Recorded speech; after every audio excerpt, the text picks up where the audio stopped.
So we're going to rewind time a little bit. We're going to go back to the 1870s and 1880s up through around 1900, 1910.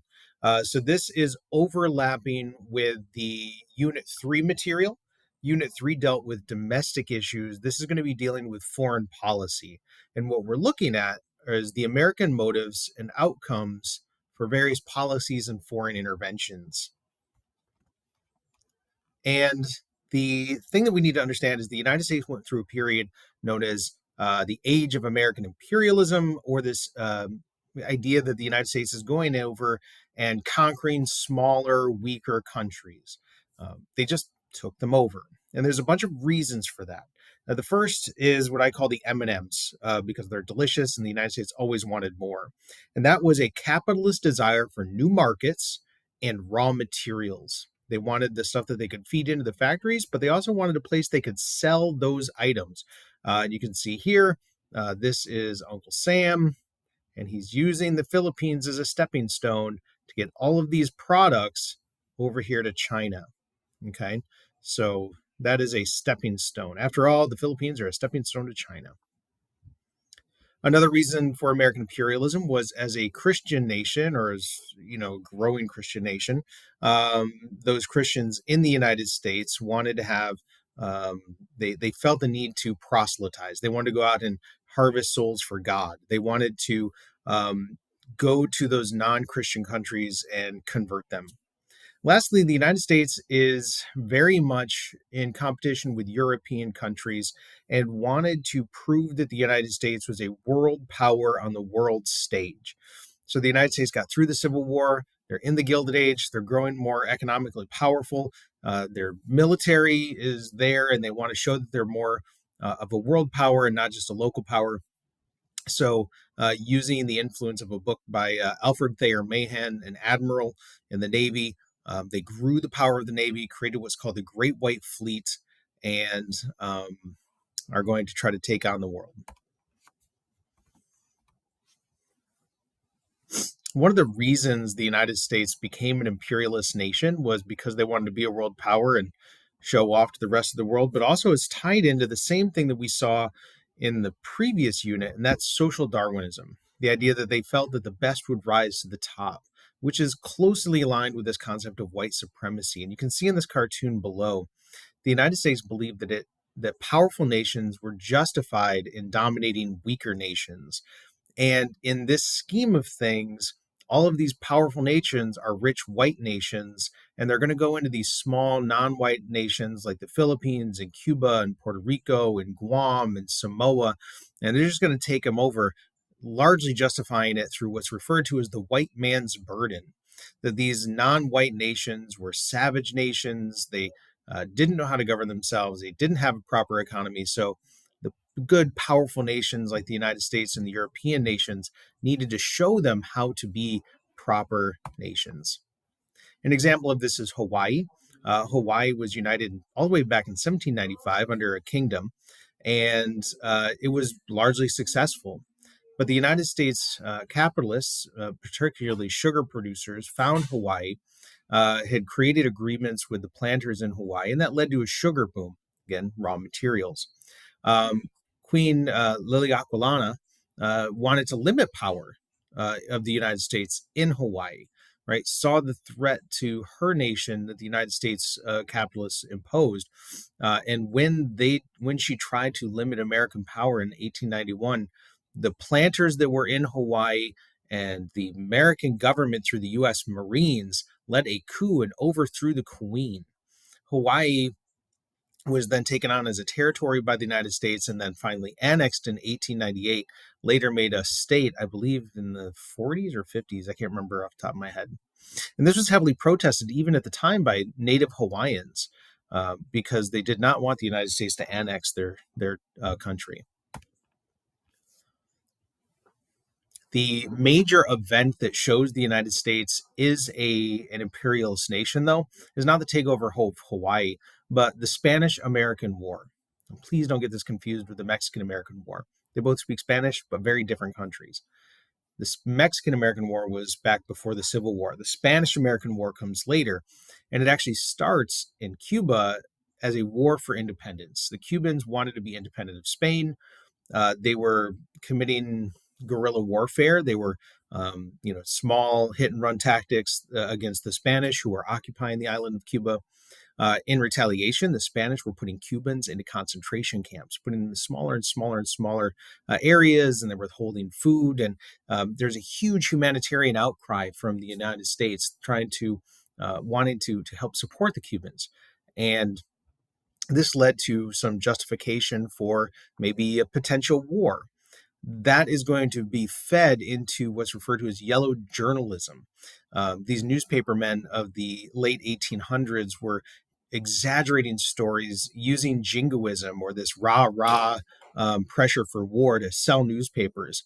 And these exaggerated stories and this jingoism all led the United States to really get mad at the Spanish and want to call for war. And then two main events happen that feed into that as well. One is referred to as the Remember the Maine incident. You can see this picture below here. There was an explosion on the USS Maine, which had been sent into the Havana harbor in Cuba to monitor the Spanish, try to make sure that they wouldn't be bad to the Cubans. Kind of goes back to the Monroe Doctrine, right? The Spanish were in the Western Hemisphere and the United States didn't really want them there anyways. And now the Maine is sent into Cuba to monitor events, and the Maine exploded. And the newspapers heard about the Maine explosion. You can see they drew pictures down here, totally exaggerating what happened. You can see the bodies flying all over. But when they saw the Maine and they used it to sell newspapers and have these exaggerated headlines, some people were saying we should wait and see what happened, but other people immediately started calling for war. It turns out that the Maine just had an explosion.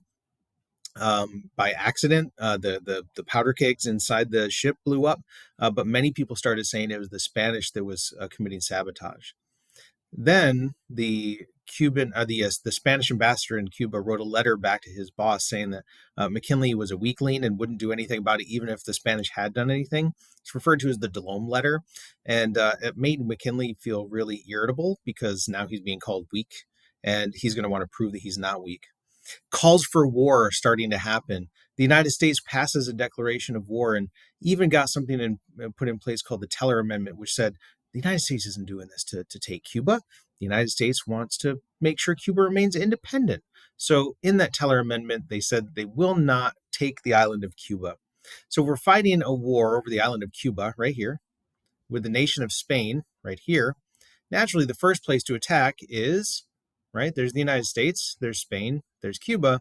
The first place they attack is the Philippines. Now, why attack the Philippines? Because the war wasn't really about Cuba. The war was about imperialism.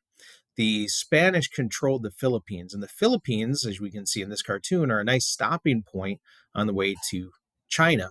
China has 1 billion people, even back in the 1900s, and the United States wanted access to that big market.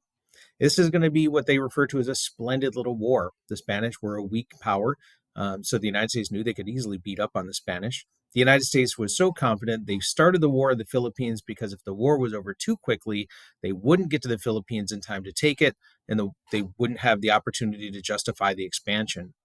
The Filipinos initially cooperated with the United States, thinking that the United States was there to help liberate the Filipinos from the occupation of the Spanish. But the United States is going to decide to just keep the colonies for themselves. The United States was trying to become a major world power. It desired this new foreign territory. We can see that in this cartoon here. Notice Uncle Sam's got California, then the Gaston Purchase, and Louisiana Purchase, and Florida, and then Texas, and now he's being measured up for all these other little islands. This is just an extension of westward expansion. So again, quick war led to a treaty between the Spanish and the Americans. And the United States are going to get a lot of territory. Puerto Rico, Guam, the Philippines. Now, the United States promised to keep Cuba free, but we did write the Cuban Constitution and said that the United States had the right to intervene if ever we felt the need to intervene to keep Cuba independent, which means it wasn't really all that independent.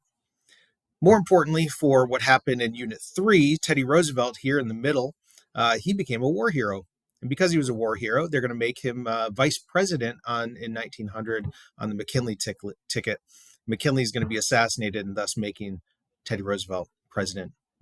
Again, all of this is based on social Darwinism. Powerful nations feeling that they could dominate these weaker, non-white, poor non-Christian islands.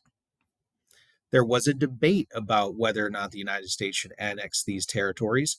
If a person was pro-imperialism, if they felt the United States should take over these countries, the United States said, well, if the United States doesn't take it over, some other country will. That would make us look weak. Also, Christians said we needed to bring Christianity to these poor non-Christian territories. Capitalists said they wanted those markets and they wanted those raw materials. So there's a lot of things pushing the United States to keep these possessions, these territories.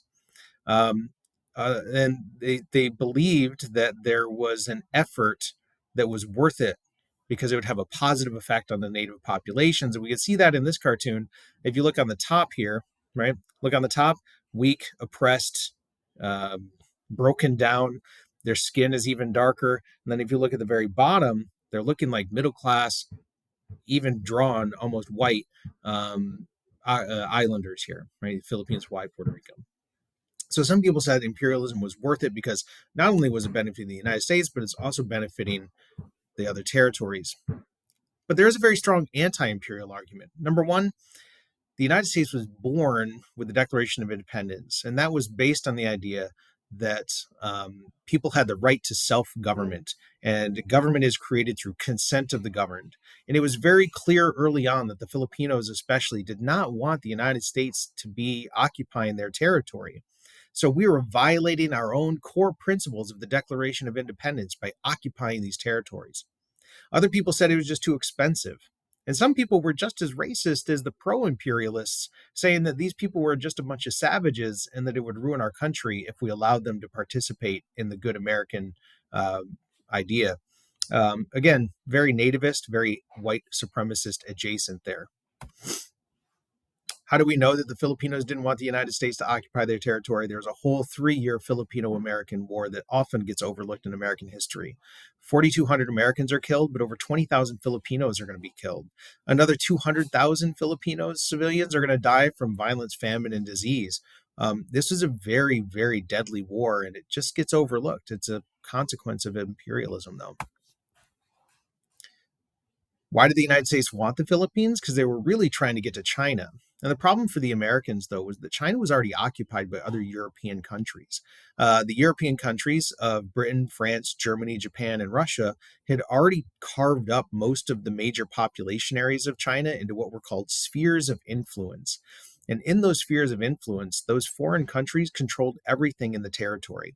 They had a monopoly on the Chinese markets, most importantly for America. If you were in the German territory, you could only buy German products. Britain, you could only buy British products.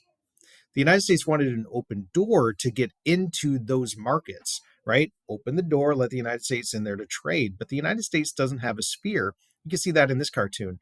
Here's China, and right below, this is the United States. And then there's the 4 countries at the table carving up China. The United States isn't concerned with China. You can see that the United States isn't looking at China. The United States is looking at the pie. So the United States wants access to that big Chinese market, asks for an open door, and every country denies them. Until the Boxer Rebellion. The Boxers were Chinese nationalists. They wanted to get the Europeans out of their country. So the Chinese nationalists, the Boxers, tried to overthrow their foreign oppressors, and it was getting pretty ugly for the British until the United States offered American service to help the British put down the Boxer nationalists. So the United States helps the British, and in return, the British gave up some of their economic control in China so the United States could trade there. The United States got access through by helping out the British. Back in the Western Hemisphere, the United States, now with Teddy Roosevelt in control, was trying to reinforce the Monroe Doctrine through a policy known as the Roosevelt Corollary. Teddy Roosevelt wanted to add something to the doctrine. That's all corollary means. So he wants to add this piece to the Monroe Doctrine. Not only are we going to try to keep Europeans out of the Western Hemisphere, but the United States is going to preserve order in the Caribbean by becoming the policeman and debt collector for the Western Hemisphere. You can see Teddy Roosevelt here walking around with his great white fleet, making sure that the Caribbean islands do what they're supposed to. A lot of those the islands in the Caribbean, places like Puerto Rico, Guam, the West Indies and all, They owed a lot of money to their former European colonial oppressors. The United States was going to use the Roosevelt Corollary to go into those countries, collect those debts, send them back to Europe, not to help the Caribbean island countries, but to keep the Europeans from coming into the Western Hemisphere and trying to take over again. A great example of this is the Panama Canal situation. The United States wanted to have a canal that went through the Central America. This is how long it took to get around to the West Coast without the canal, and the canal would cut off about 2/3 of the trip to get around from East Coast to West Coast. So Teddy Roosevelt wanted that territory, but in order to get the territory, he was going to have to get one of those Central American countries to give up the territory to build the canal. He initially tried to ask the Colombians, which is this area right here, tried to ask the Colombians to sell the United States the territory. The Colombians said no. So Teddy Roosevelt told the Panamanians, which is in this area right here, told the Panamanians that if they would help the United States, or if they would give the United States the territory that they wanted, then the United States would support a Panamanian independence movement. It was controlled by Colombia. They wanted to make sure that the Panamanians wanted their independence. So Roosevelt said, we'll help you out if you give us the land. And the Panamanians said, sure. Teddy Roosevelt sent in 2 gunships to monitor the territory. They win their independence very quickly, and Teddy Roosevelt gets his territory. A similar situation happened with the Gentleman's Agreement in 1907. There's a lot of West Coast anti-Asian bias. San